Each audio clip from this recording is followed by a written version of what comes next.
Here at Micro, we're pushing deep as we can into exploring this world of digital manufacturing.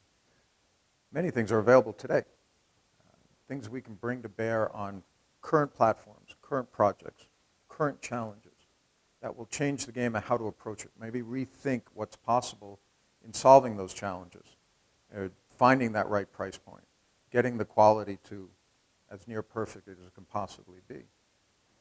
We are progressing very quickly down automation on software in the offices so that we are accelerating the interface between our clients and our factory, and in the process becoming 100% accurate, real time, all the time. But the end result for our clients it's a whole new assortment, it's a whole new world of options that we can give that we couldn't give just a year ago, 2 years ago. We're talking about real-time order integration that not only gives us a 100% accurate look at all your forecast data and allows us to react accurately.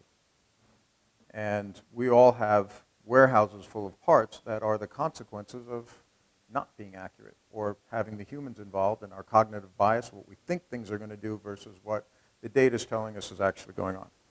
Out on the floor, there's a whole new age of robotics being born that we're deploying right now into real-life applications.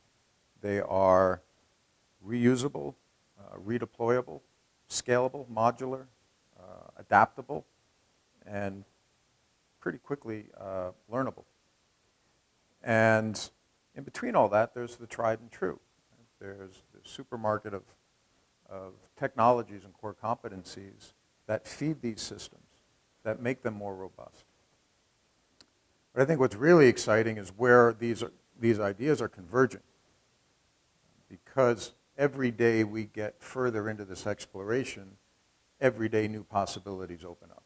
We're talking to partners about bringing neural nets and AI into our robotic systems so that they start helping each other rather than waiting for a process engineer or some type of designer to come by and figure out the next iteration.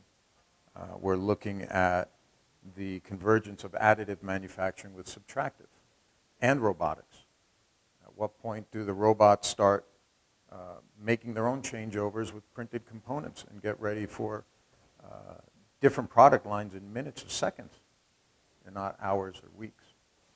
Why will we need factories of this scale in the future when we can create remote systems that are fully digitized that could be halfway around the world and controlled by people behind me? So we start to challenge the very notion of what it means to be a manufacturer, and it really is around a fundamental paradigm shift from thinking in analog to thinking in digital. I can tell you that we are committed to being at the forefront of that exploration.